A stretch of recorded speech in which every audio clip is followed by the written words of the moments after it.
Texas Department of Transportation, all of you in the audience and media for having me out today. I always like to start out with something funny. So a friend of mine just got his driver's license, and like me, his dad works out of town a lot. Right before his dad went out of town, my friend said, "Dad, I really need the car next weekend." Dad says, "All right, but I want 3 things done first. I want the yard mowed, I want your room clean, I want whatever this is shaved off." And so the week goes by, and the dad comes home and says, "Well, the yard's mowed, the room's clean, we still have this." My friend says, "Come on, Dad. Moses and Abraham Lincoln each had beards." The dad responds, without skipping a beat, "Yeah, but they had to walk everywhere they went, so I guess you will too." As you know, I'm here to talk about distracted driving.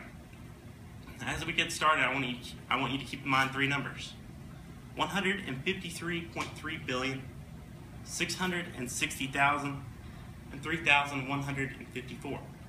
The first number, 153.3 billion. That's the number of text messages sent in the United States every month.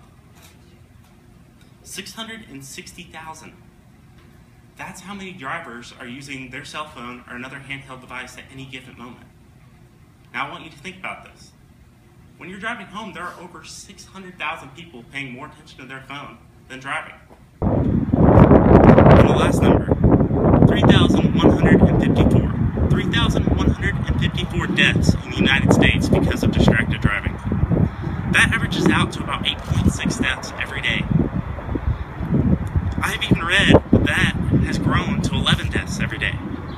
Areas of Texas prohibit the use of cell phones or limit the use of cell phones while driving. And the fine is around $200 to $500, but that cost compared to 3,154 human lives is nothing. In 1985, the seatbelt law was passed in Texas. 10 years later, we were only 50% compliant. In 2013, we were 87% compliant. And I believe that's because we educated ourselves and each other on the dangers of not wearing a seatbelt. I'm going to tell you something. Mom and Dad were watching you. Are you wearing your seatbelt? Are you texting? You see, laws are great, but until we raise awareness that no one is safe from distracted driving, then we can never truly get the desired effect. So I want you to go home today and tell your spouse, significant other, and children that there were nearly 9 deaths today because of distracted driving, and that it's so easy to not be a part of that number.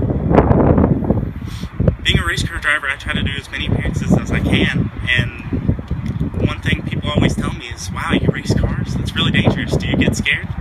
I always respond with the same answer, "Only on the way home." I just want to say thank you again to everyone for inviting me out, and be careful on your way home.